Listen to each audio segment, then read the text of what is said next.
Gente, bom dia a todos. Estou vendo aqui algumas carinhas amigas e queridas, que é tão bom. Eu queria começar agradecendo a oportunidade de estar com vocês hoje, pelo convite da doutora Aglaé e da doutora Cláudia. Estou vindo como médica, como especialista na área, como espécime, porque recentemente eu tive um diagnóstico de câncer, por isso que eu estou com essa touquinha. E pela primeira vez na vida, depois de só ter entrado em hospitais como médica ou para ter filho, eu fiquei internada. No primeiro momento que eu entrei, me colocaram uma faixa dizendo que eu tinha risco de queda. Na minha porta do meu quarto estava escrito risco de queda, sem que eu tivesse feito nenhuma avaliação específica para isso. Falei, bom, só falta me amarrar. Né? Então, passei por algumas experiências que fazem a gente até sentir o processo de outra forma, como você ficar num CTI por uma semana sem direito a celular, que achavam que eu ia ficar tensa de ter o celular perto de mim, quando isso ia me dar um conforto, que eu ia poder conversar com as pessoas, né? Pessoas tomando decisões por mim, sem me perguntar o que necessariamente era melhor. Todas pessoas muito bem intencionadas, né? E quando veio o convite semana passada, eu fiquei na dúvida de aceitar, porque eu falei, bom, não sei como estarei nos próximos dias. Mas eu estava bem, então falei, não, então vamos enfrentar e vamos encarar o tema e continuar nessa batalha de trabalhar um tema que é muito rico, que é absolutamente transversal, porque ele passeia por diversas áreas do conhecimento humano, pela ética, pela política, pela deontologia, pelo direito, pela medicina, pela reabilitação, pela enfermagem, pela educação. E uma das coisas que mais me surpreendeu foi que quando eu tive um acesso profundo a esse tema, através de um contato casual de internet com uma pessoa da Itália, e eu percebi a magnitude que aquilo era, eu descobri que nos meus arquivos pessoais eu tinha inúmeros artigos sobre isso que eu jamais tinha lido. Eu tinha catalogado e não tinha lido, porque achei que era uma coisa sem importância. Eu mesma já conti várias pessoas com boa intenção. E todos nós fizemos isso em várias situações, né? A partir do momento em que me foi apresentada uma outra ótica, uma outra dimensão, uma seriedade, uma profundidade intensa na abordagem desse tema, foi que eu me interessei e a gente fez, então, em 2014, todo um movimento para trazer esse tema para o Brasil, para a América Latina, e de lá para cá a gente tem trabalhado com um grupo de pessoas maravilhosas que também entraram nesse assunto, com a missão de poder divulgar isso o máximo possível, trazer debate sobre isso, sensibilizar pessoas, criar formadores de opinião, para que isso passe a ser um tema de relevância dentro da gerontologia, dentro da geriatria, dentro da política pública e tantas outras áreas do direito. E quero dizer a vocês que ontem à noite, depois de ter passado vários dias lendo coisas novas sobre isso e tal, eu fui procurar fotografias para ilustrar. E aí eu joguei tudo fora e trouxe basicamente as fotografias, porque eu trouxe pouco texto e muita foto, partindo do princípio de que a maioria das pessoas que estariam hoje aqui talvez não tenham tido oportunidade de ver esse tema de uma forma mais ampla, e achei que a gente trazendo um olhar mais prático disso e menos filosófico, menos teórico, a gente estaria criando mais oportunidades para debater, para criar dúvidas, para levantar a curiosidade e a crítica, e o pensamento crítico de todo mundo. Então, talvez não seja o padrão de aula que normalmente eu dou, mas tem muito conteúdo, mas foi assim uma missão que eu trouxe para mim, como desafio para mim, para vocês, para que a gente pense junto, tenha dúvida junto. Eu vou trazer muito mais a problematização da questão do que a resolutividade. Porque eu acho que na sensibilização, na fase de sensibilização,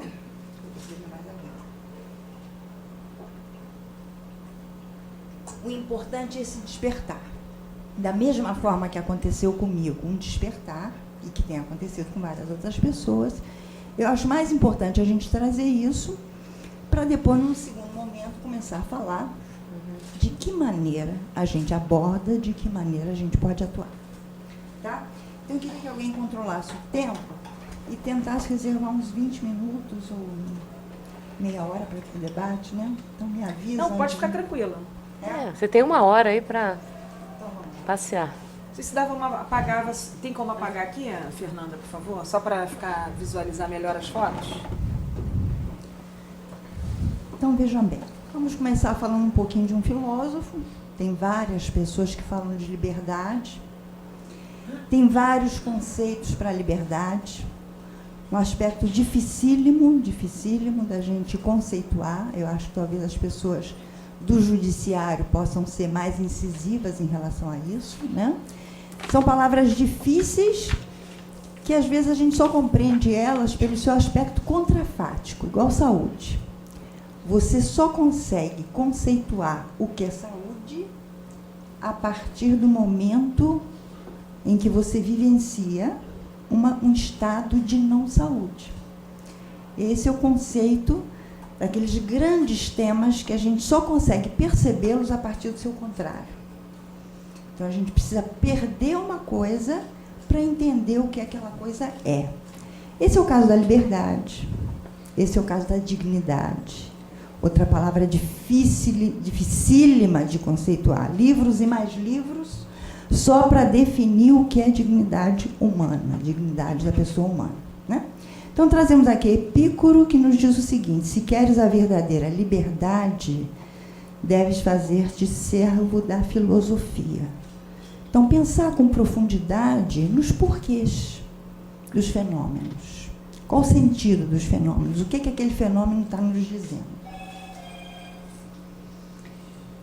Eu também não vou trabalhar com os conceitos formais em relação à contenção. Eu trouxe algumas falas sobre isso de forma informal para que fique mais compreensível. Então, nós vamos falar da restrição da liberdade, ou melhor falando, da restrição do direito à liberdade, que tem que ser muito claro que nós temos direito à liberdade.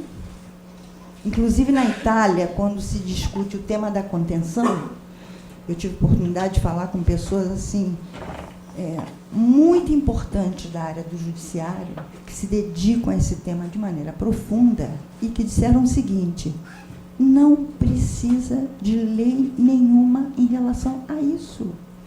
Porque o artigo X da Constituição italiana, deve ter um artigo qualquer no Brasil também, diz que a liberdade é um direito. Acabou. Não tem que fazer mais leis, não tem que abrir discussões, porque só isso deve ser o suficiente para a gente usar, do ponto de vista legal, argumentos para a gente defender essa liberdade, em qualquer espaço, em qualquer momento. Tá? Bom, então aqui eu estou falando da restrição da liberdade, ou do direito a essa liberdade, em um ambiente que, a princípio, é destinado aos cuidados. Eu não estou falando da restrição da liberdade de um preso, de alguém que foi condenado. Estou falando da restrição da liberdade de alguém que está em algum local cuja função é cuidar. E que essa restrição da liberdade ela não está respaldada em algum ato jurídico, em algum ato legal. Existe um ato escrito, um mandato judicial que diz que essa pessoa não pode exercer ou usufruir a sua liberdade naquele espaço, e também não está respaldada em uma indicação técnica de natureza sanitária que seja baseada em evidências de benefício. vamos prestar bem atenção a esse último parágrafo. É uma perda de liberdade que não encontra respaldo em uma indicação técnica de natureza da área da saúde, baseada em evidências de benefício. Vou traduzir isso, mas eu acho que todos vocês já traduziram na cabeça de vocês. Imagino que sim. Nós estamos falando de algo que é feito, indicado, mantido, apoiado no senso comum. Vou repetir. Apoiado no senso comum. Não existe nenhum manual, por exemplo, de prevenção de quedas que dê como indicação amarrar as pessoas para que elas não caiam, ou colocar grade para que elas não caiam. Não existe em nenhum guideline que trate de quedas esta indicação. Então, por que nós fazemos? Nós fazemos apoiados no bom senso. Da mesma forma que a gente coloca criancinhas em chiqueiros, da mesma forma que a gente usava aquele andador para os bebês aprenderem a andar mais rápido, até os pediatras se levantarem e mostrar que aquilo causava lesão na coluna das crianças, que retardava o processo de desenvolvimento. Mas era um brinquedo lindo, funcionava, deixava a mãe tranquila, e a criancinha pequenininha começava a andar mais rápido, precisava de menos gente para olhar aquela criança, seja o chiqueirinho, seja o andador, até alguém criar coragem, pesquisar e mostrar que aquilo estava errado. Por quê? Porque estava apoiado no senso comum. Tá? Tolstói, da Rússia. Não alcançamos a liberdade buscando a liberdade. A liberdade não é um fim, ela é uma consequência. À medida que a gente tem um processo de libertação, a gente alcança níveis maiores de liberdade. Eu vou dar mais um conceito de contenção que não é um conceito oficial, é uma explicação. Aqui tem até um errinho de português, concordância. Nós podemos estar falando da liberdade, da limitação da liberdade de ir e vir, da limitação aos movimentos espontâneos do corpo de uma pessoa, ou da expressão de determinados comportamentos. E que essa limitação está fora, aqui tem um erro de concordância, tá? Esta limitação está fora de possibilidade de controle do indivíduo. Ou seja, quando eu coloco um cinto de segurança no carro, eu sou um adulto, eu posso tirar esse cinto de segurança. Então, eu estou usando equipamento de segurança que eu tenho condição plena de retirá-lo. Independente de cinto de segurança não ser contenção, tem aí a explicação de que é um equipamento qual eu domino. Eu saí da minha casa, eu tranquei a porta, eu tenho a chave. Claro que eu vou trancar a porta, óbvio que eu vou trancar a porta. E nós vamos trancar várias coisas, por N motivos, até pelo país em que a gente vive. Mas eu tenho domínio daquela situação. Então, toda vez que o sujeito tem domínio daquilo, nós não estamos falando de contenção, estamos falando de uma medida protetiva, ou de uma medida que traz segurança a ele, ou que traz conforto, tá? Então, são várias limitações. Limitação de mobilidade global, que a gente entende como transportação, como mobilidade global. Limitação de com o meu corpo eu manusear o meu próprio corpo, que é a liberdade de eu manusear o meu próprio corpo e me coçar. Eu posso estar agitada porque tem alguma coisa coçando. E isso não vai ser resolvido com antipsicótico. Principalmente se eu não souber falar. Se eu estiver numa situação em que eu estou impedido de me comunicar da forma normal. Eu sempre uso uma piada para falar dos geriatras e digo que acho que é um exemplo muito bom. Todo geriatra devia fazer um curso rápido de veterinária e de neonatologia. Porque a gente precisa se comunicar com pessoas que se comunicam de outra forma. E o veterinário se comunica com o animal.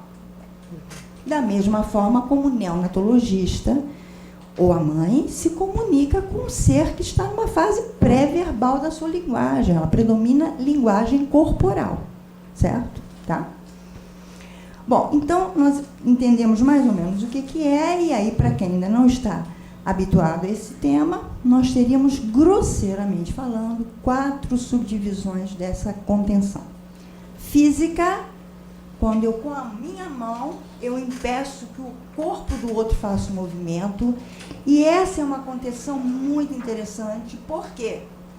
Porque envolve relacionamento humano. Ela sempre, ou na maioria das vezes, vai ser aplicada numa situação de maior urgência, de maior gravidade, quando não há má fé. Né? Quando a pessoa que contém o outro fisicamente não está simplesmente impondo o seu poder sobre o outro. Quando ela tem intenção de proteger, vai acontecer numa situação de urgência.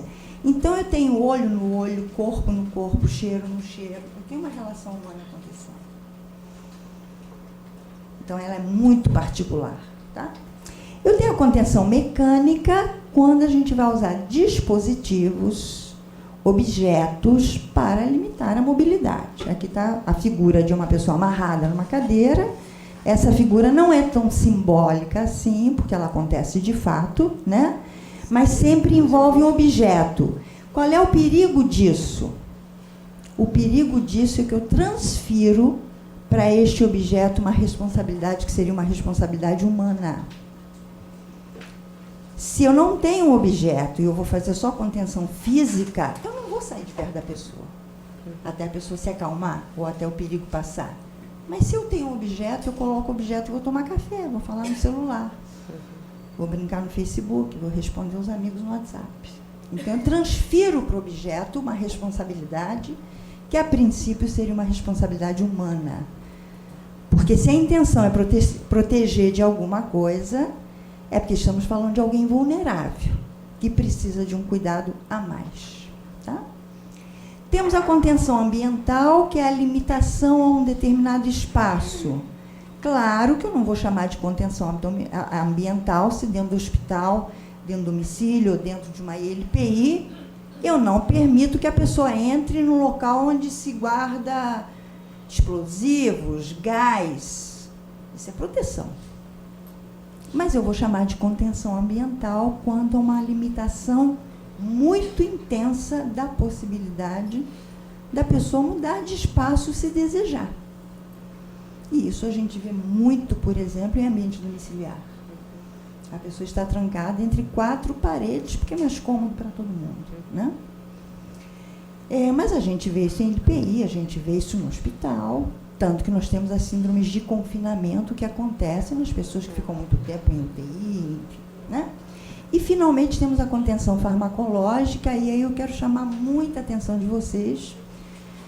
Não é o nosso tema hoje. Não basta a pessoa estar tomando uma medicação psicoativa. Graças às medicações psicoativas, é que o número de barbaridades na saúde mental acabou. Porque a partir do momento em que medicações psicoativas eficazes, que isso acontece na década de 60 mais ou menos, começam a conseguir melhorar alguns transtornos da área mental e permitir que as pessoas tenham uma qualidade de vida, uma sociabilidade, claro que isso fez com que as barbaridades da história da medicina e da saúde mental reduzissem.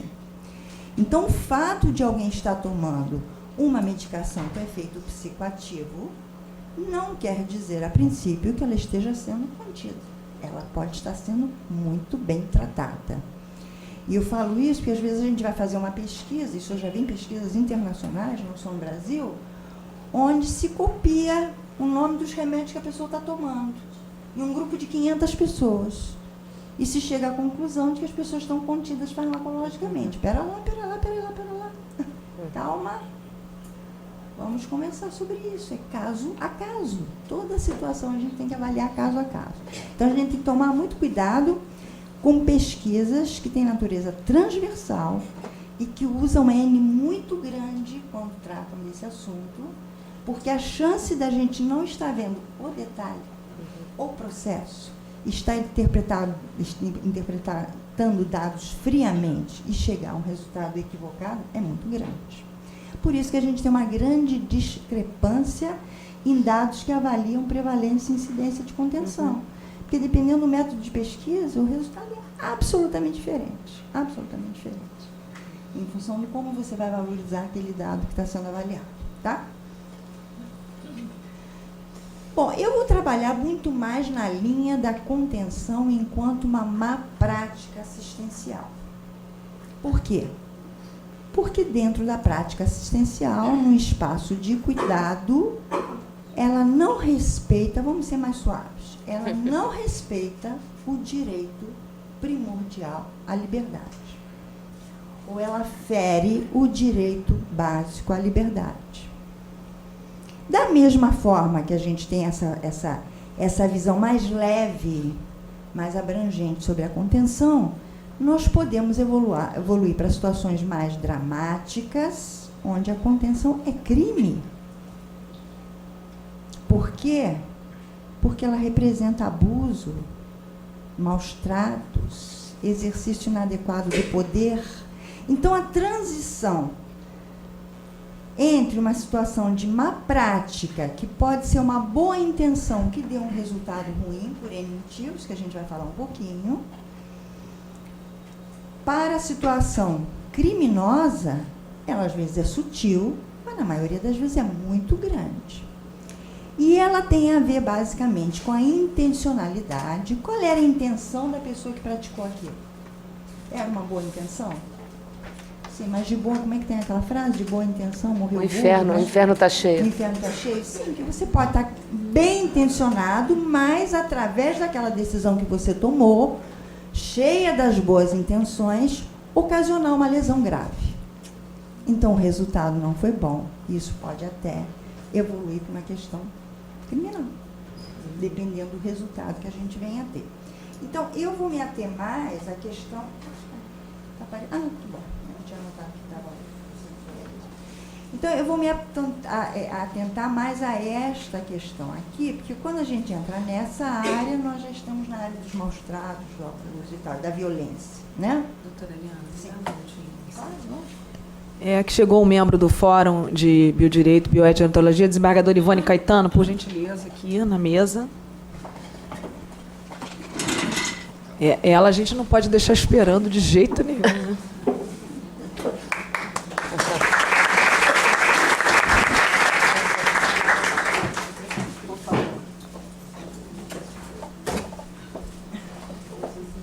Desculpe, doutora.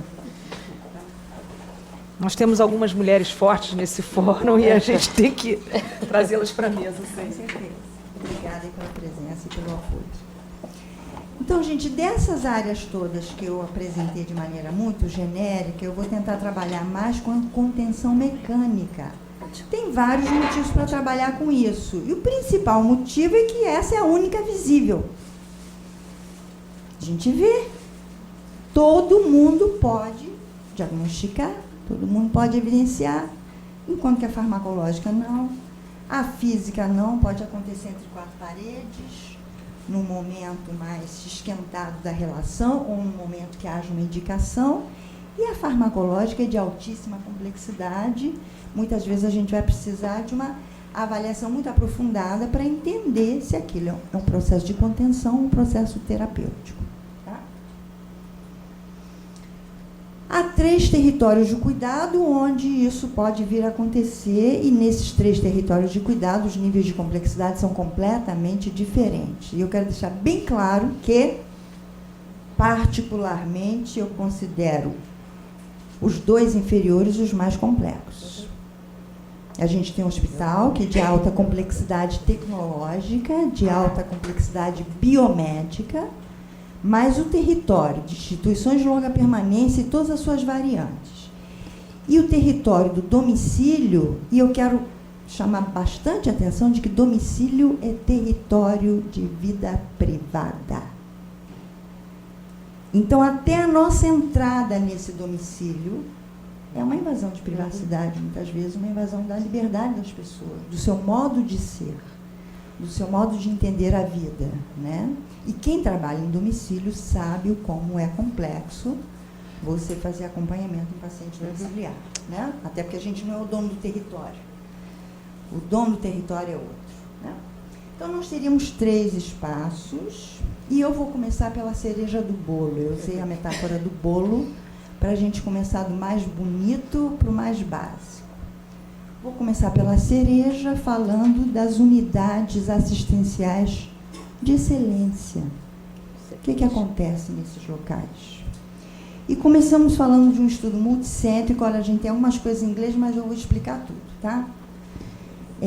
Nós começamos falando de um estudo multicêntrico que envolveu, se não me engano, 8 ou 10 países. Tem um erro aqui na citação, são 8 países da Europa e 2 países não europeus, que é Israel e Austrália.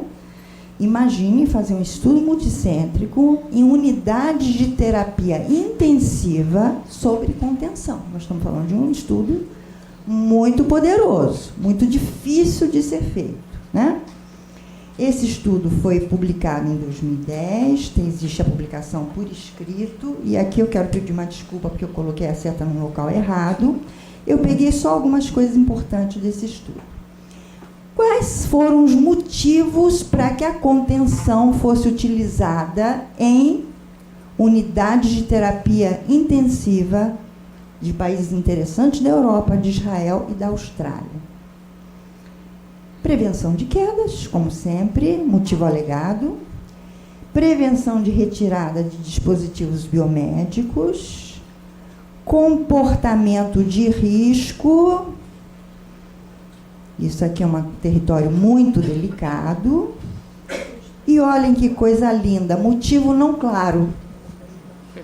Dentro de uma unidade de terapia intensiva nos países de primeiro mundo. O erro da seta é o seguinte, eu queria apontar para vocês um motivo não claro, que no caso é o cor de abóbora. 26% nessas unidades de caso de uso de contenção mecânica, pessoa amarrada, não se sabia por quê que isso foi iniciado.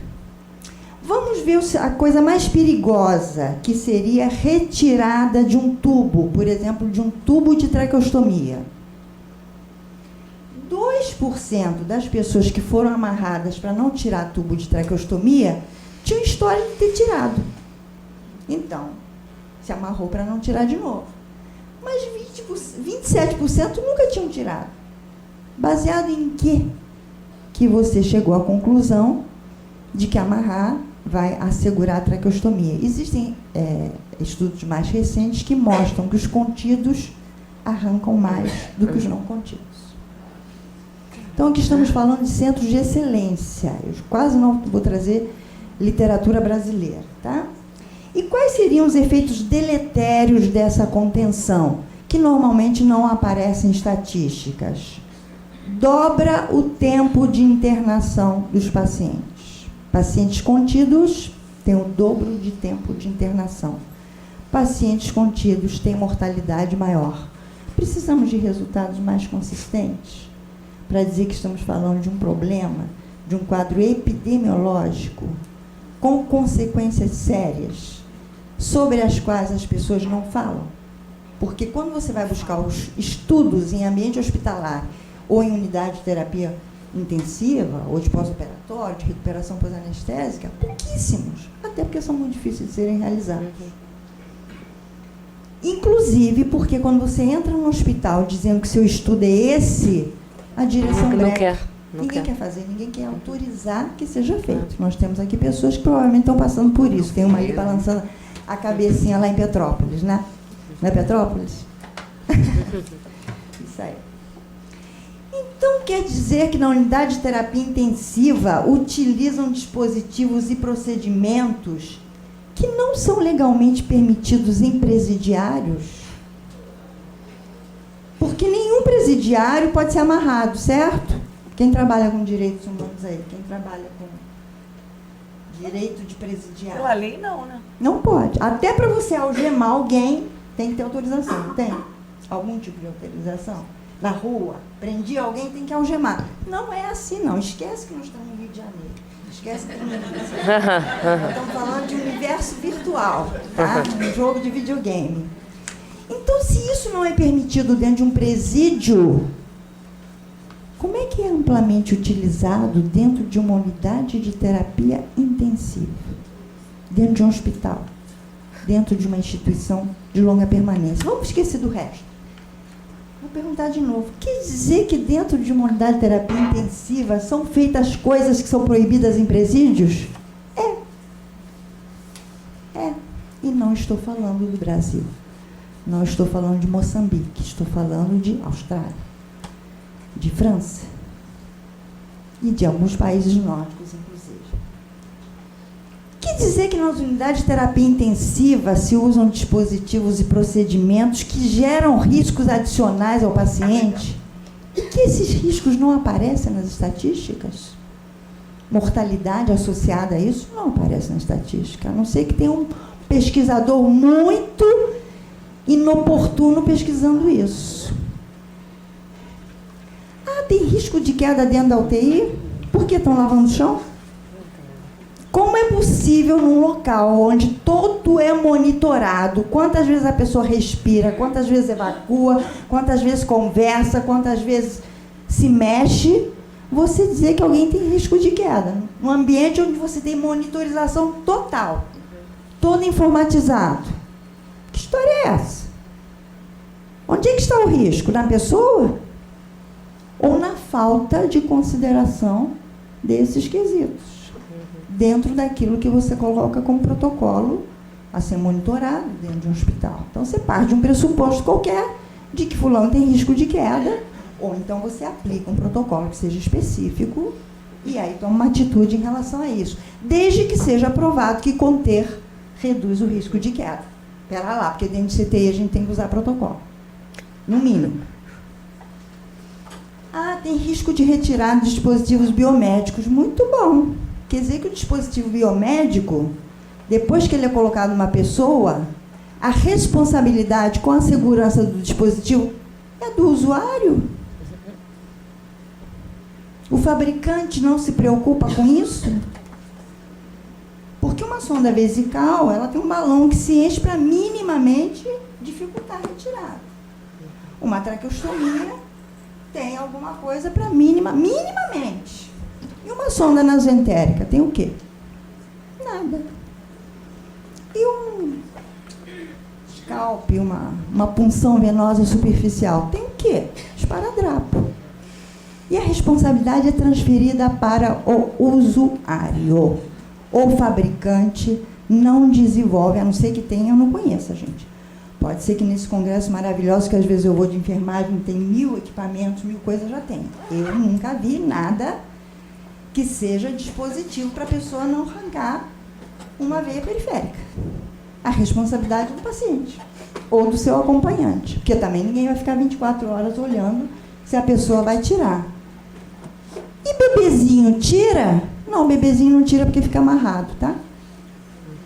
Porque nem dispositivo de bebezinho tem proteção para aquilo não ser arrancado. Pressupõe que uma pessoa bebê, que uma pessoa com transtorno cognitivo, que uma pessoa em processo delirante, em sepsis, tem que se preocupar em não puxar uma coisa que está lhe causando incômodo.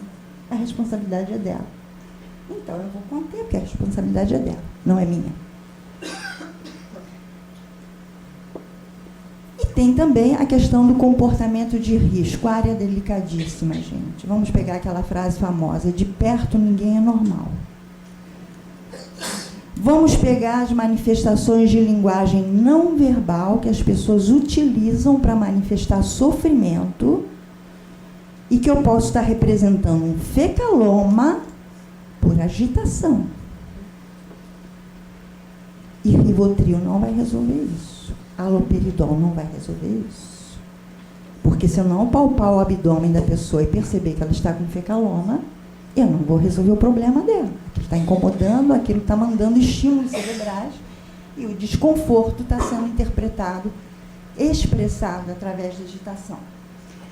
A não ser que a gente esteja falando de uma grande emergência. Aí, numa grande emergência, é preciso ter protocolos. Porque até para eu proteger alguém de pular da janela, eu tenho que saber como segurar. Se eu sou um profissional de saúde e se eu trabalho em um ambiente onde emergências desse tipo podem acontecer, eu tenho que estar treinado. Abre o livro de psiquiatria que explica. Quantos de nós foram treinados para lidar com crises possíveis em ambientes de cuidado? Se a gente não é psiquiatra, a gente não é treinado para isso. E eu garanto para vocês que os capítulos dos livros de psiquiatria são fantásticos nessa área. E aí, finalmente, vamos falar de contenção mecânica em pacientes de CTI da Europa e da Austrália, motivada por causa não esclarecida. Que lindo! 26% dos casos. Agora vamos falar de um trabalho da Bahia, feito por uma enfermeira, que foi estudar a mesma coisa num estudo qualitativo. Eu vou passar rápido para a gente poder andar um pouquinho, que o drama eu já fiz. Também em CTIs. E o que essa colega evidenciou? A superficialidade de conhecimento das pessoas, ou a falta total de conhecimentos básicos das equipes de enfermeiros e das equipes de enfermagem em relação aos instrumentos legais que definem isso, inclusive de ética no campo da enfermagem, e aos protocolos que existem para estabelecer o que é contenção física. E eu quero deixar claro o seguinte: a maioria dos protocolos que a gente vê, por isso que no mundo europeu se pede que não escreva protocolo de contenção. Porque os protocolos de contenção que existem como eu vou imobilizar o paciente durante uma cirurgia ginecológica, com as duas pernas para cima. Eu tenho que conter. Então, eu estabeleço o protocolo de contenção para definir uma série de procedimentos que precisam de imobilização das pessoas. Isso é usado para aprender a amarrar a mãozinha daquele paciente chato. Então, eu tendo todo um procedimento, infelizmente, nós temos uma palavra polissêmica, mal interpretada nos vários idiomas, em português, em espanhol, em francês e em inglês. Línguas orientais eu não conheço. A palavra contenção, ela é utilizada de diversas maneiras, para diversas situações. Então, a gente está falando de um tema que eu imagino que vocês já sabem bem o que é. Mas essa mesma palavra vai ser usada para eu transportar um paciente na ambulância. Eu tenho que conter ele. Eu não estou contendo, estou fazendo manobra de segurança.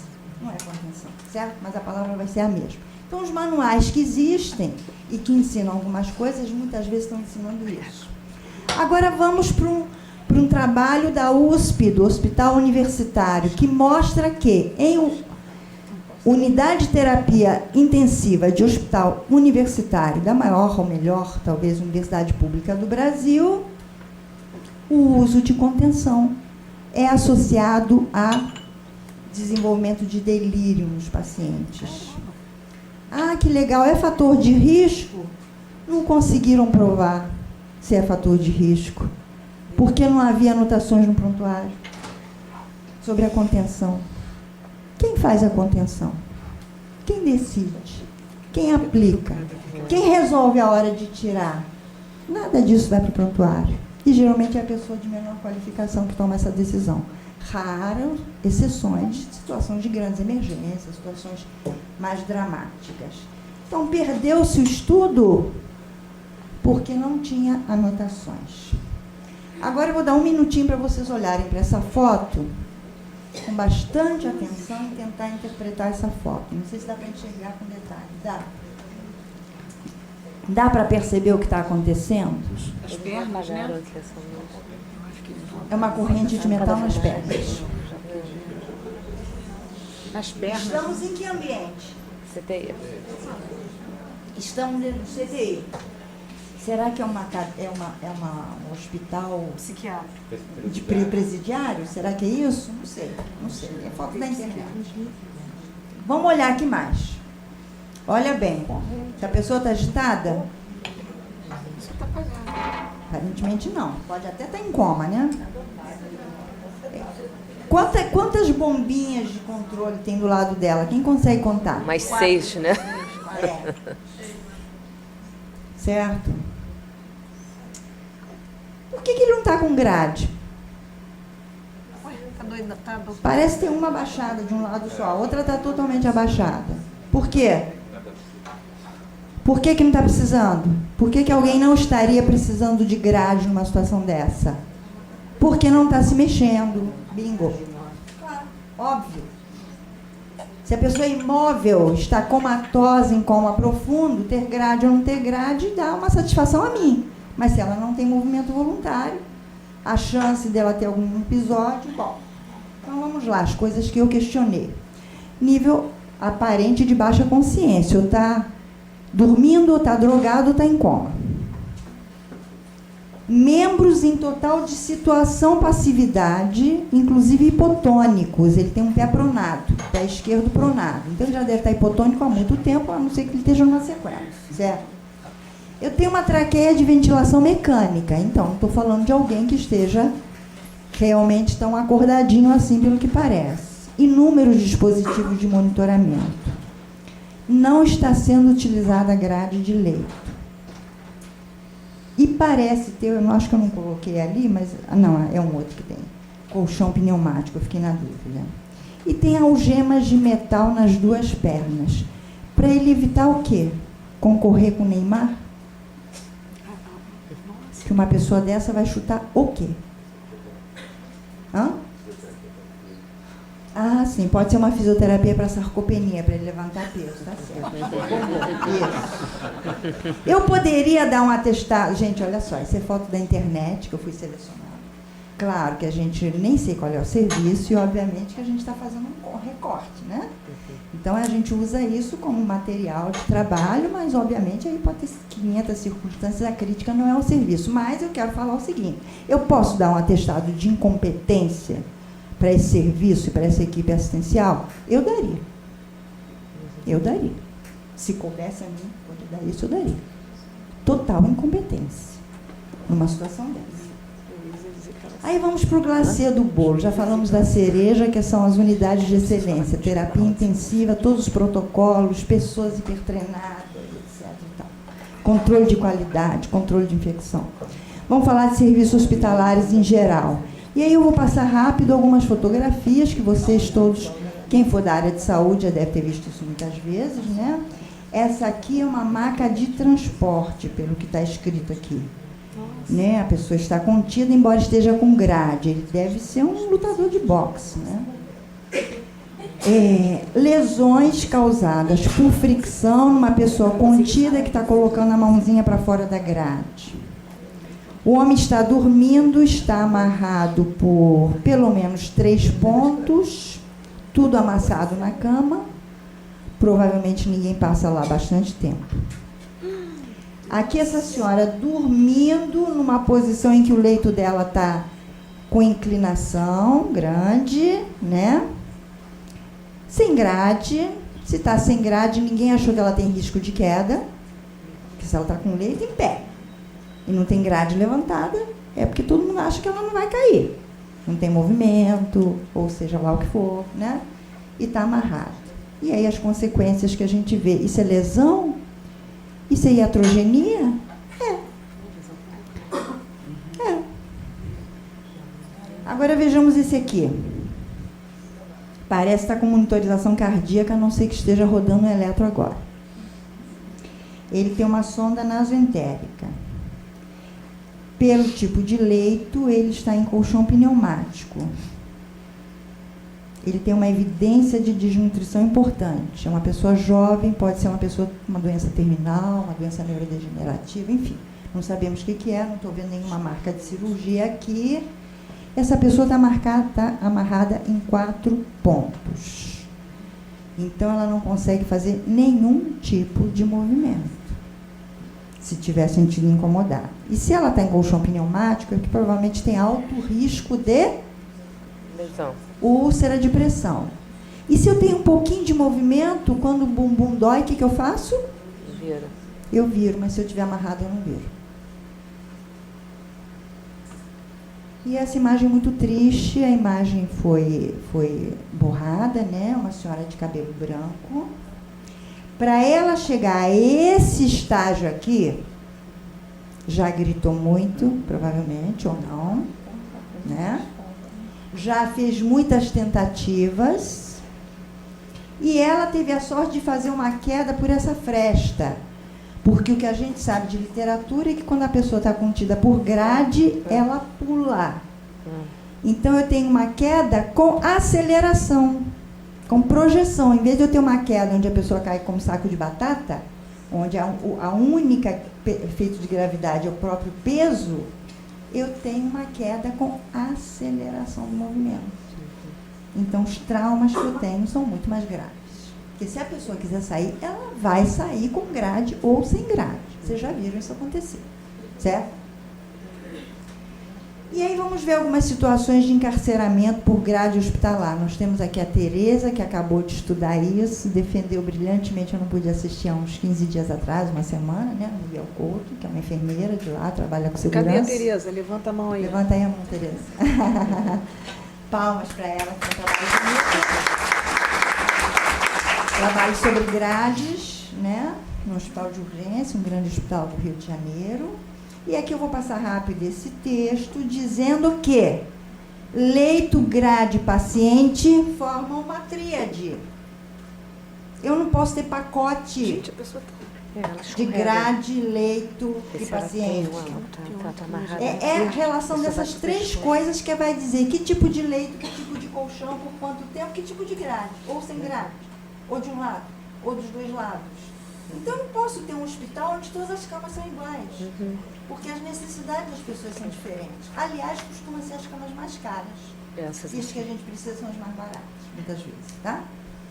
Então, aqui um desenho que muitos de vocês conhecem, de encarceramentos por grade, certo?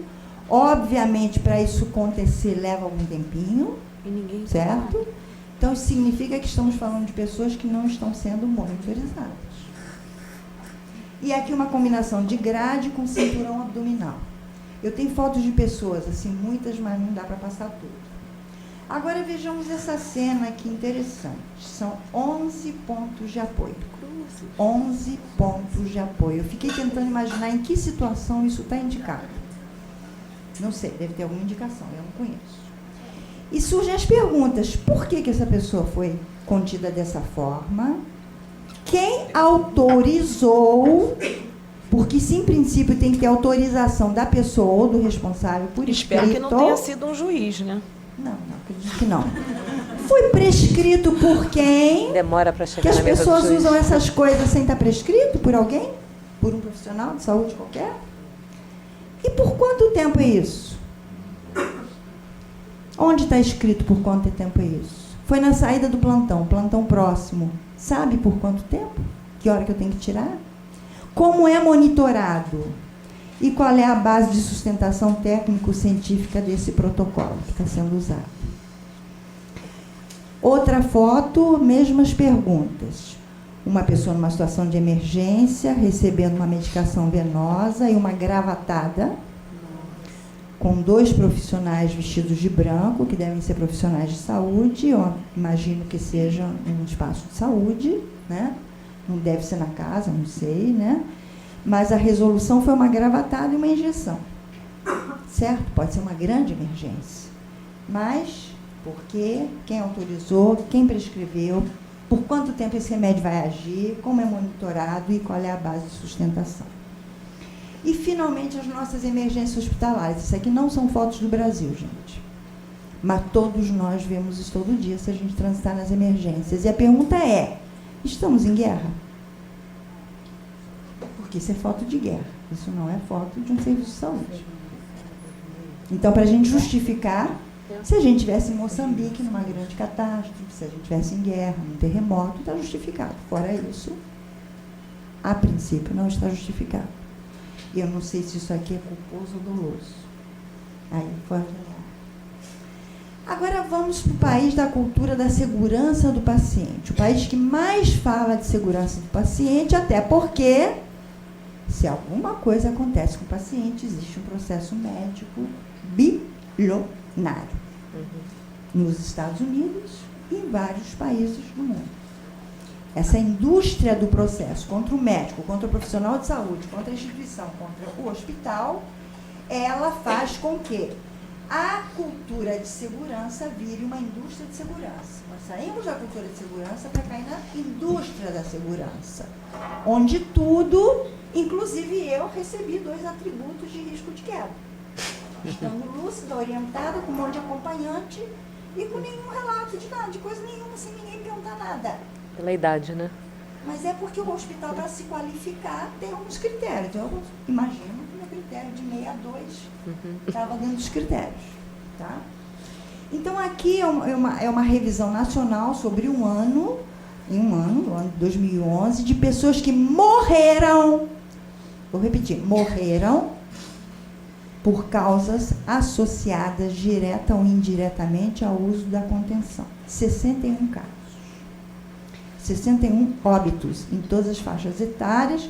Eu vou correr aqui um pouquinho, porque eu vou resumir.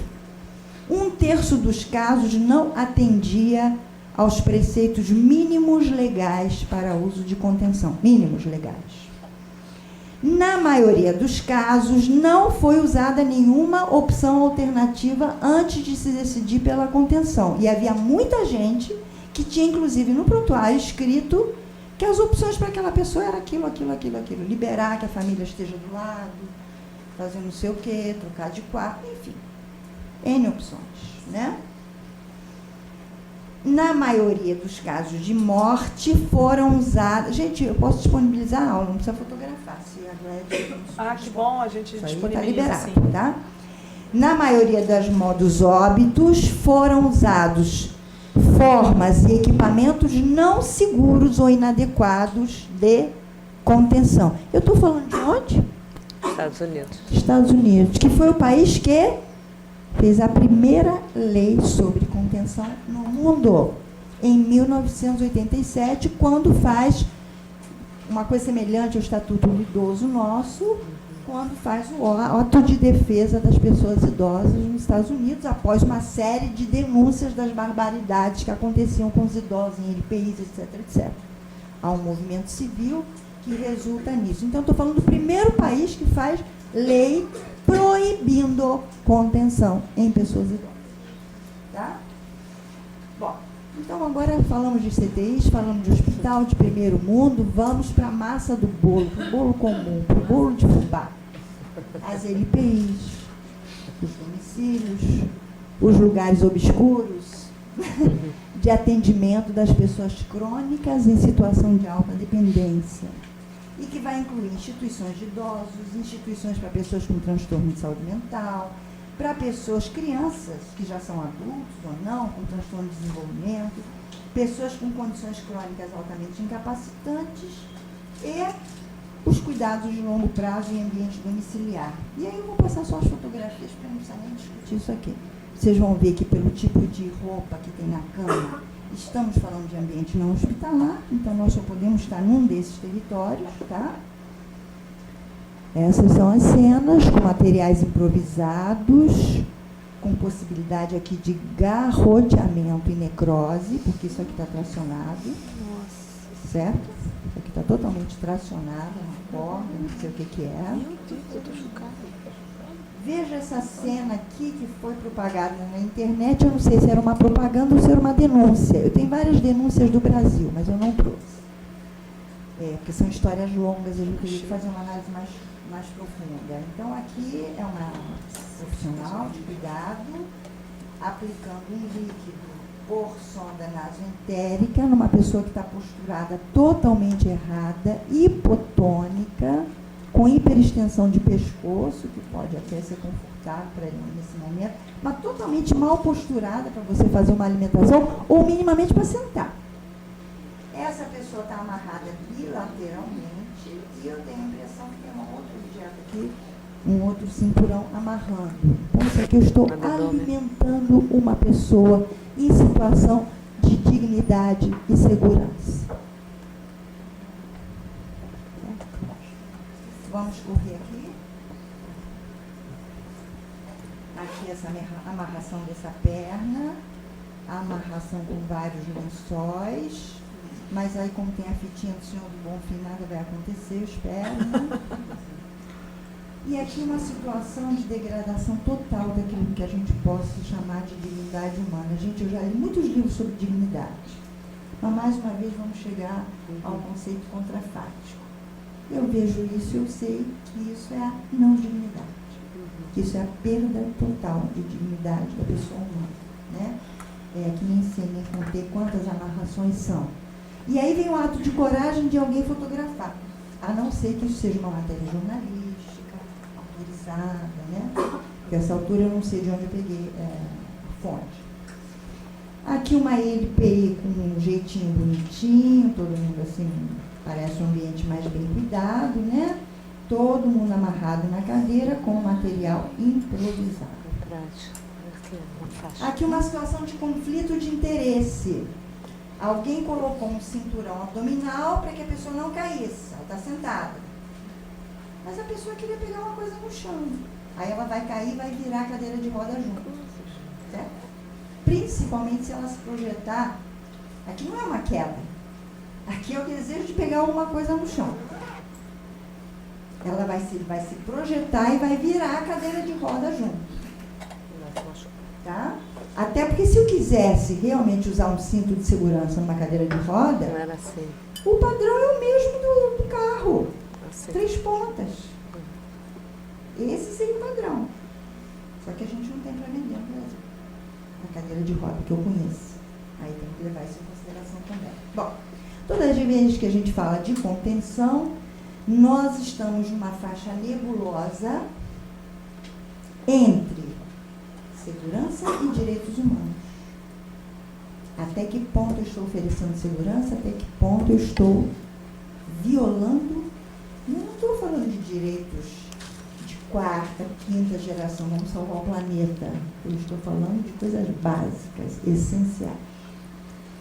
E claro que o risco de judicialização sempre vai estar presente, e a partir do momento que eu tenho risco de um processo, eu, profissional, seja médico, seja instituição, seja cuidador, seja quem for, seja a vizinha que está tomando conta do idoso para a família fazer qualquer coisa, eu faço atitudes defensivas.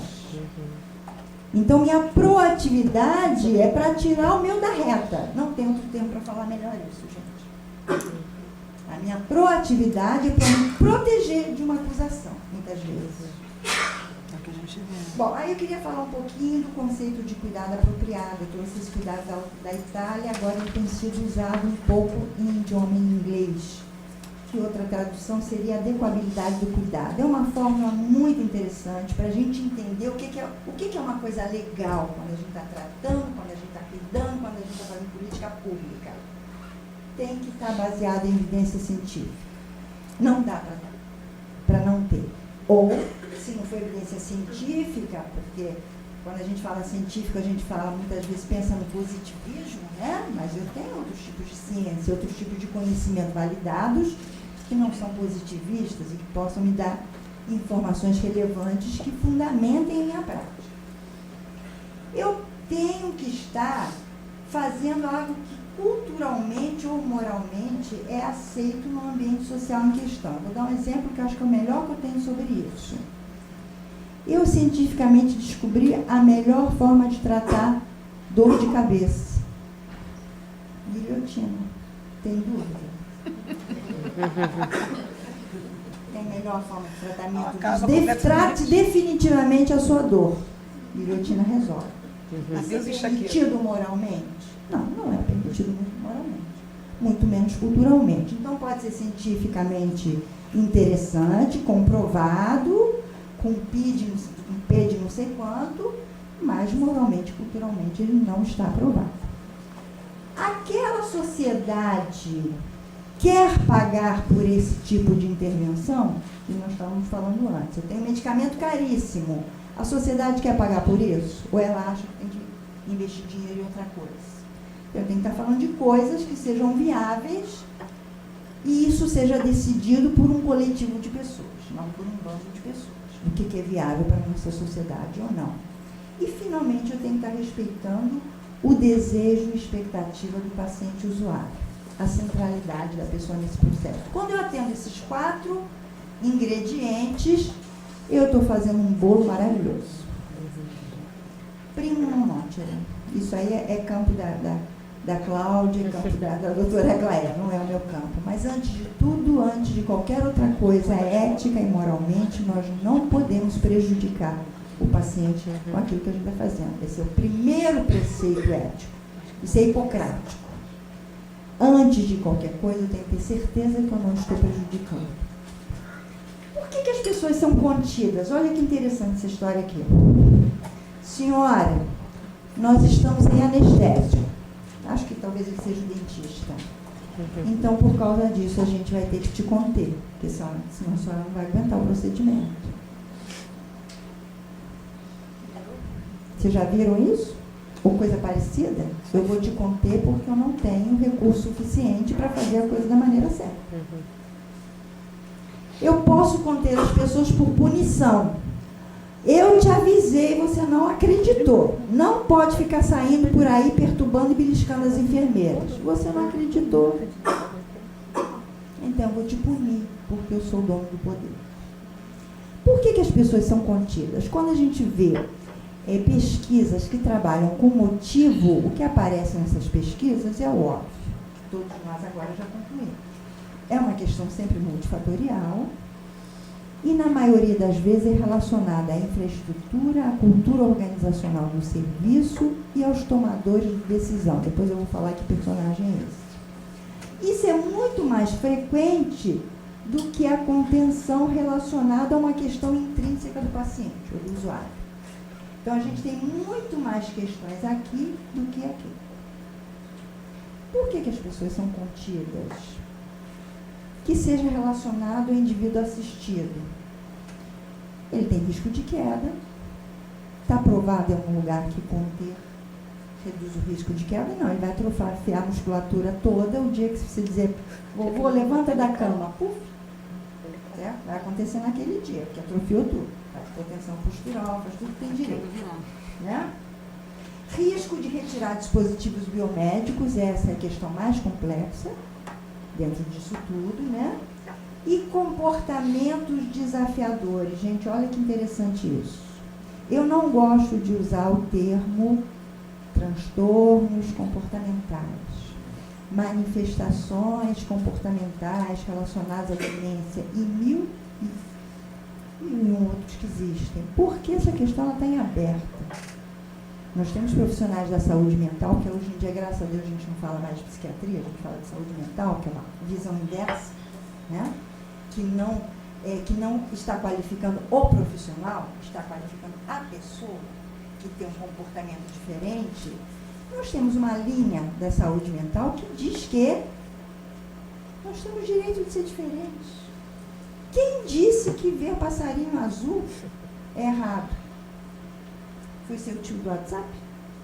Quem te deu essa informação de que isso é errado? Por que para aquela pessoa aquilo não serve? Então, veja bem, quando a gente fala comportamentos desafiadores, a gente está falando de um comportamento que está incomodando o outro. Eu não estou avaliando a pessoa. Eu estou avaliando o quanto o comportamento daquela pessoa incomoda quem está em volta. Então, meu foco tem que ser a pessoa que está em volta, e não quem tem o comportamento. Eu tenho 2 clientes. Se eu não avaliar isso, eu não faço diagnóstico de circunstância. Eu não entendo o que está acontecendo. Pegar outra vez o exemplo do fecaloma. Agitação, forma de linguagem, de um sofrimento, de uma pedida de ajuda, de um descontentamento. Ela não é para ser tampada, ela é para ser compreendida.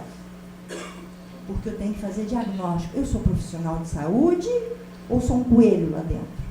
Eu sou um profissional de saúde, com diploma, com formação, com qualificação. Então, eu tenho que atuar como tal. Certo?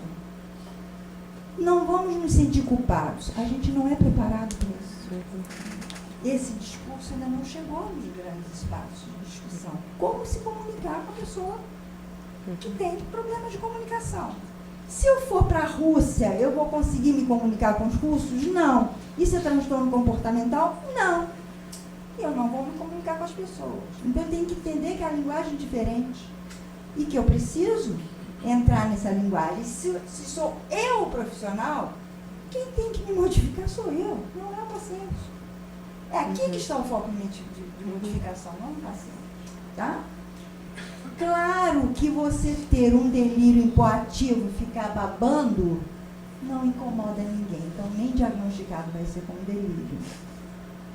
Claro que você ser uma pessoa com demência, que a televisão olha para você, você fica sentado, você é um móvel da sala, e que é um transtorno comportamental gravíssimo, porque a apatia é dificílima de tratar. Eu preciso passar com a banda na frente para o foco de atenção da pessoa aterrissar na terra, aterrissar só podia ser na terra, né? Não incomoda. Então não é computado, não é dito ao médico, não chama atenção. Todo mundo quer um bichinho de pelúcia como paciente. Esse é o melhor paciente de todos, o bichinho de pelúcia. Que eu lavo, penduro e mostro para as visitas e ainda posso com um talquinho para ficar cheiroso, ainda faço roupinha de boneco. Isso é transtorno de comportamento, porque pessoas não são bichinhos de pelúcia. Pessoas são pessoas. Agora vamos falar um pouquinho da pessoa tomadora de decisão. Quem é que toma a decisão? Vou amarrar, vou levantar a grade, vou aplicar uma injeção, vou dar umas gotinhas a mais do remédio que está no meu bolso, que eu trago extra para o meu dia de plantão. Quem é essa pessoa tomadora de decisão? Geralmente, dentro da pirâmide alimentar da área de saúde, é a pessoa que está na base. É a pessoa que tem menos treinamento, menos qualificação, e muitas vezes é uma pessoa leiga, porque é um familiar que toma uma série de decisões. Certo? E esta pessoa, quando bem intencionada, não estou falando da mal intencionada, que vai dar gotinha para poder ir no plantão, eu estou falando da bem intencionada, que vem um paciente agitado, não sabe que aquilo é fecaloma, não sabe que é dor e dá antipsicótico, porque está prescrito. SOS, fazer antipsicótico, ela vai lá e faz. Está até obedecendo uma ordem, certo? Essas pessoas, quando avaliadas, a gente vê que elas são vítimas secundárias dessa contenção, que elas sofrem. Elas têm mágoa até entrarem no processo de anestesia, como a gente faz para tantas situações difíceis na vida. Porque em guerra a gente faz festa de casamento. Em guerra a gente tem vida sexual. Na meio da guerra a gente se anestesia do drama e toca a vida, certo? Então as pessoas que aplicam, elas também são vítimas, porque elas têm que elaborar o seu próprio processo de sofrimento perante aquela situação. E porque muitas vezes elas utilizam aquilo como última opção. É a opção que elas têm no momento. E não tem ninguém para dividir com elas. Certo? É o que elas podem fazer. Na intenção de ajudar, vamos tirar os criminosos de pau. Agora vamos relaxar, eu vou fazer uma pergunta, está em inglês, mas é uma perguntinha fácil para todo mundo acertar. Isso é um teste para enfermeiros. Qual desses equipamentos ao lado não é uma contenção mecânica? Então, tem uma caixinha de remédio, eu tenho uma poltroninha que lá fora chama cadeira geriátrica, eu tenho uma cama com grade, mas que não é uma grade inteira, e eu tenho uma pessoa com colete de contenção. Qual desses equipamentos não é contenção mecânica? Hã? Fala alto, gente. Eu vou dar 0 para todo mundo. Qualquer produto ou qualquer equipamento é sempre neutro. Depende da intenção e da forma de usar. E do resultado que se quiser obter. A gente chama de equipamento de contenção porque ele serve, por exemplo, para transportar alguém. Ou para essa pessoa ficar posturada melhor numa cadeira. Se eu estou usando aquilo para que ele tenha uma postura adequada na cadeira e tenha menos compressão na área de disco dele, não é uma contenção, é um tratamento. E o equipamento é o mesmo.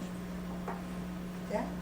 Então o problema não está no equipamento, está em quem utiliza e para quem utiliza. Também não está no remédio.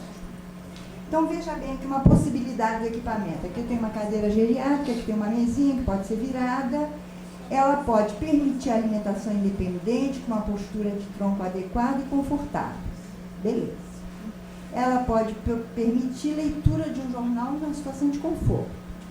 Ela pode permitir participação em uma atividade de pintura. Tudo isso ela permite. E essa mesma cadeira pode impedir que se saia da cadeira. Então, ela é um equipamento habilitante. Ela é um equipamento reabilitador, que reabilita a coluna e postura. Habilitante, porque habilita a pessoa a fazer coisas que ela não poderia fazer, talvez, deitada, por algum motivo, ler jornal, pintar. Então, ela habilita, reabilita né? Habilita em termos de função, reabilita em termos de corpo, mas ao mesmo tempo pode impedir. Então, o problema nunca é o equipamento ou o remédio. Vamos ver aqui o mesmo equipamento com resultados diferentes. São situações diferentes, pessoas diferentes, o equipamento é o mesmo. Tá? Quanto tempo a gente tem? Ó, já são 11h30, a gente termina meio-dia, a gente pode Eu partir vou para o correr um debate. pouquinho, vou correr um pouquinho para a gente tentar ver mais alguma coisinha. Bom, isso não é contenção, isso é procedimento terapêutico. Isso é segurança, não tem dúvida nenhuma, porque é protocolo obrigatório, quer dizer, agora no Brasil talvez mude, a questão da pandemia, tudo mais, é obrigatório no mundo inteiro, porque foi estudado, isso é internacional. Eu, para entrar no aparelho de ressonância ou tomografia, tenho que imobilizar o segmento que vai ser estudado, mesmo que eu seja lúcido, orientado, competente, tenho que imobilizar. Isto é obrigatório, protocolo internacional. E isso também é de uso de segurança, porque eu vou transportar pessoas, eu vou usar velocidade, com essa cadeira eu vou descer rampa, vou subir rampa. Eu não estou contendo ninguém, eu estou protegendo, eu estou dando segurança. Aqui, eu posso colocar o bebê no leito com grade alta por um motivo muito simples. O bebê é incapaz de sair do leito. Então, tanto faz ter grade como não ter grade. Ele não tem como se mexer e andar. Mas realmente ele pode cair porque ele é uma batatinha, né? Se houver um movimentozinho, ele está enrolado, ele estiver enrolado como um charutinho, ele vai cair como peso morto. E isso aqui? Isso que era considerado obrigatório, passou a ser visto que é errado. Porque quando a gente solta o bebê, ele se desenvolve, é necessário. É o movimento que organiza na nossa mente. Em termos evolutivos, é o movimento que organiza a mente, tá? E não o contrário. Eu posso limitar os movimentos espontâneos de alguém, como nessa situação. Aqui, quem é que está sendo atendido? O bebê ou a mãe? A mãe está sendo muito mais atendida do que o bebê. A única vantagem que o bebê tem é estar perto da mãe. Mas tanto faz ele estar no chão, estar em qualquer local que estaria perto da mãe. A mãe precisa ir para algum lugar. Então, em algumas situações, eu vou restringir o movimento do outro para facilitar o meu processo. Esse slide é muito importante. Equipamento de segurança ou equipamento habilitante, aí eu usei umas palavras fortes. Melhora, igual quando a gente faz tese, tem aquelas palavras fortes. Melhora, permite, assegura, garante. São palavras assim, para um equipamento que queira ser de segurança ou habilitante. Então, esse equipamento está vinculado a uma função muito clara, ele serve para isso, ele melhora aquilo, e eu espero disso este resultado nesta pessoa, resultado mensurável. Esse resultado é conhecido, esse resultado é benéfico, esse resultado é específico. Por que eu estou usando grade nessa pessoa? Porque eu apliquei protocolo de tal, ele tem risco disso, disso, daquilo, ele tem movimentos involuntários, porque ele tem umbalismo, e por causa disso, daquilo, eu espero isso naquela pessoa. Ah, então tá. Então é benéfico. Eu sei por que eu estou usando. Eu sei que eu estou esperando para aquela pessoa, não para todo mundo. Nós temos diversos elementos que interagem nesse campo, gente.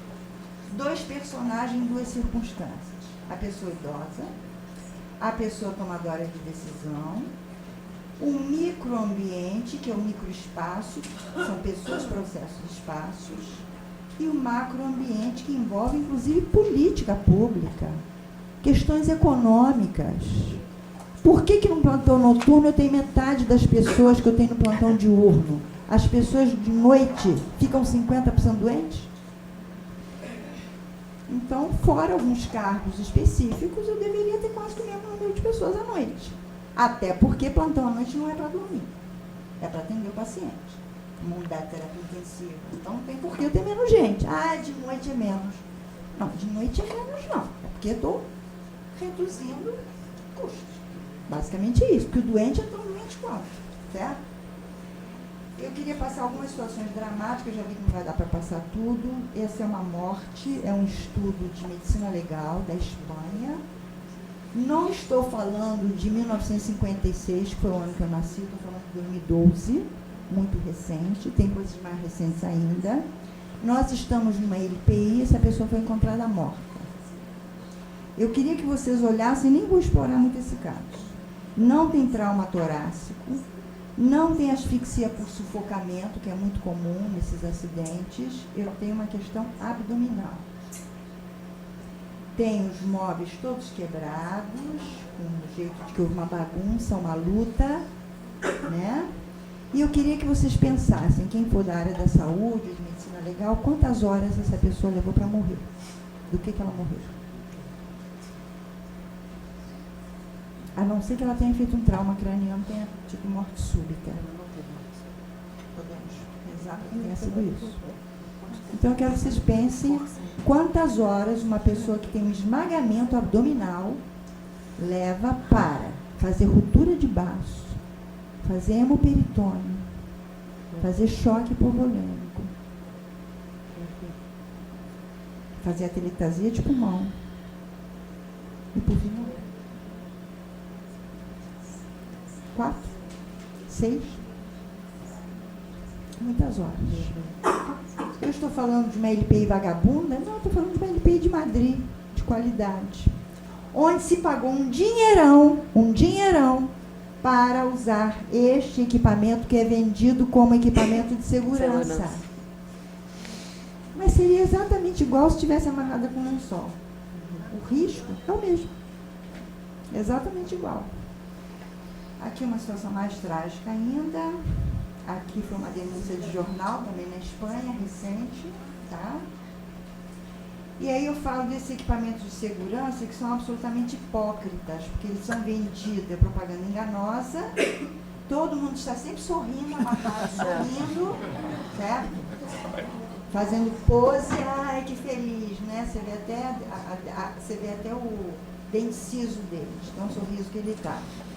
E nas embalagens não tem referência aos danos possíveis e aos estudos de danos relacionados a esses equipamentos. Então, você compra isso no seu hospital, e compra bastante, e vende para as famílias que no seu hospital, no seu serviço, vende um equipamento americano, importado, que acabou de chegar, que é qualidade X. Tá? E aí eu questiono, até quando a liberdade é um direito e até quando a segurança vira o produto? Eu vou pular essa parte, que são cenas antigas. Dizer para vocês rapidamente que toda essa coisa de amarrar as pessoas começa a morrer depois da Revolução Francesa, quando a gente tem as ideias iluministas, as ideias humanistas, e tem a primeira declaração, o primeiro documento que a gente conhece sobre direitos humanos. E nessa onda de humanismo, o psiquiatra Felipe Pinel mandou tirar os panos e as algemas que amarravam mulheres internadas em serviços psiquiátricos. Muitas vezes porque os maridos queriam ficar com a outra e era uma oportunidade, pegando a história da psiquiatria, porque isso é muito comum, aconteceu muito no Brasil, né? Você usar preso político para adversário político mesmo de instituição mental, você usar as pessoas desafetas, alegar um diagnóstico, colocar na instituição mental. Então, o Pinel faz essa primeira soltura. Depois disso, temos leis na Inglaterra, no final do século XIX, uma lei lindíssima na Itália, no início do século XX, que diz que contenção, em último caso, tem que ser prescrita como remédio, com posologia, dose responsável. 1912, uma coisa assim, na Itália. E, finalmente, nos anos 60, aparecem alguns pensadores que vão revolucionar a filosofia, as ciências assistenciais, a saúde mental, que são esses três e que eu não vou entrar em detalhe. Quando a gente fala de prisões, os direitos humanos aparecem para defender as pessoas. Quando a gente fala dos locais de bem, os locais onde as pessoas são cuidadas, não aparece ninguém de direitos humanos para defender as pessoas. As prisões está cheio. A Anistia Internacional. Não estou falando que não é justo, é justíssimo. Só estou dizendo que aqui, que são espaços do bem, supõe-se que direitos humanos não sejam aviltados. Eu queria falar um pouquinho de LPIs, muito rápido. Peguei uma propaganda, sem nenhum tipo de crítica à propaganda. Eu quero que vocês pensem, façam uma análise do discurso, do não dito que aqui. Nossos velhinhos precisam de ajuda. Eu vou rápido. Nossos, posse, poder. Velhinhos, eu queimei a pessoa. Que dignidade humana que está sendo descrita aí. Precisam. Por que precisam? Não tem direito? Se é alguém que precisa de cuidados, isso não é saúde? Porque eu não estou falando de quem precisa de casa. Eu estou falando de quem precisa de cuidados. E cuidados, ninguém fica dependente porque é pobre.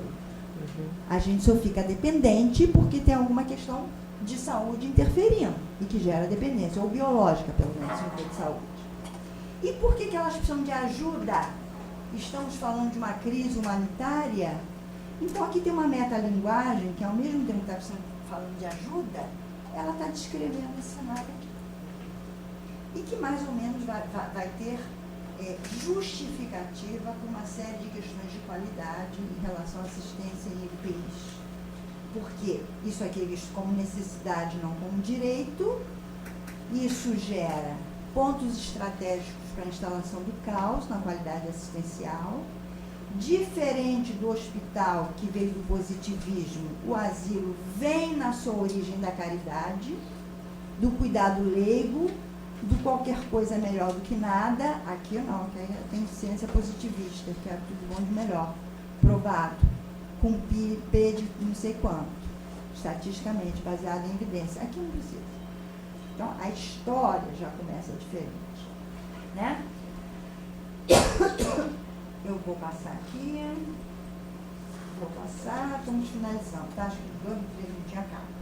Estamos vivendo agora, passamos a crise da doença mental como punição.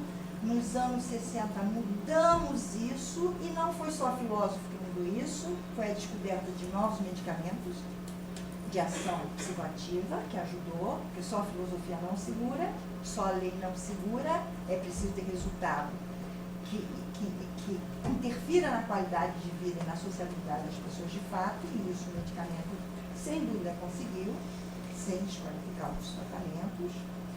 Passamos isso, a psiquiatria deu conta, proibiu todos os métodos cruentos, todos os métodos violadores das liberdades fundamentais, e aí veio a epidemiologia, a demografia dos velhos, porque ninguém tinha pensado nada disso. Não tinha filósofo falando disso exatamente.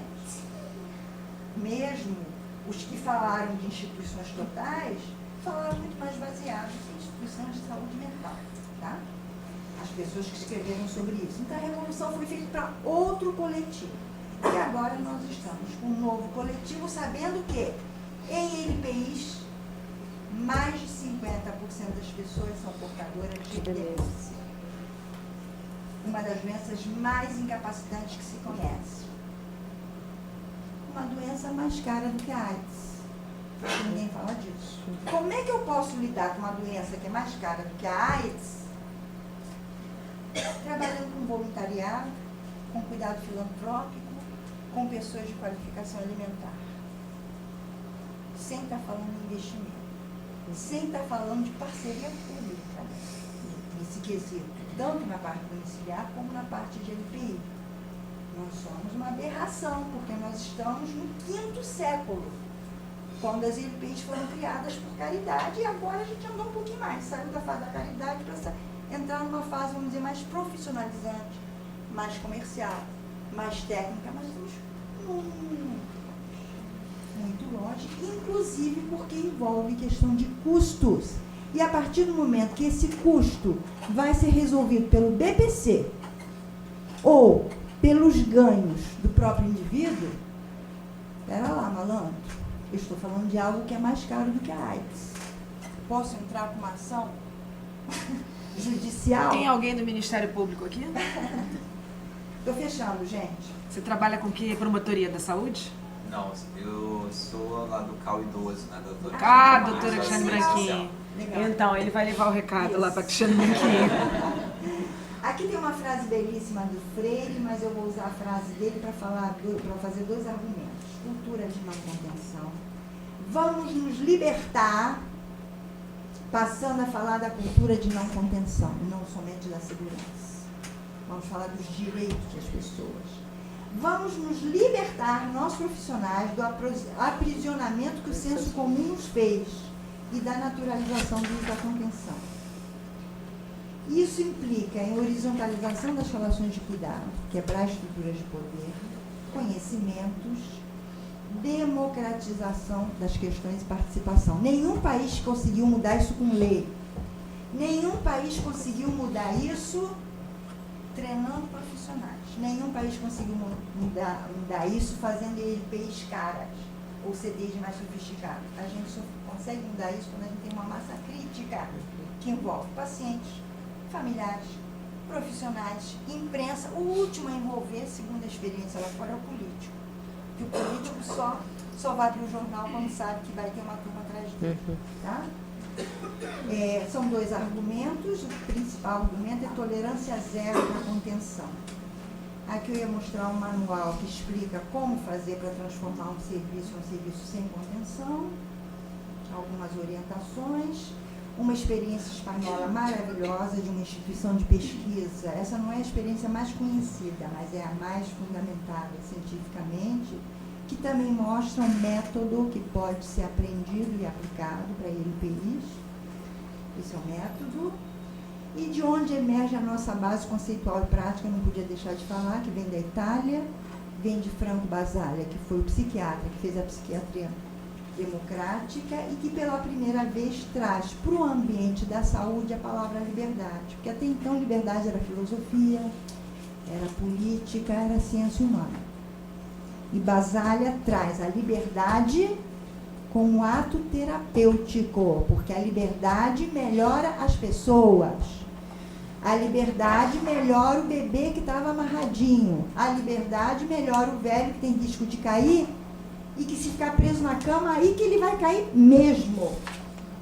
Tá? E por aí vai.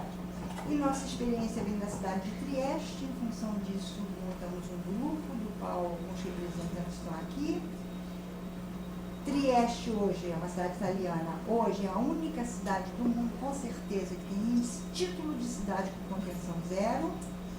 Não foi à toa que ela conseguiu isso, foi através disso tudo. E aqui eu mostro algumas possibilidades, mas acabou.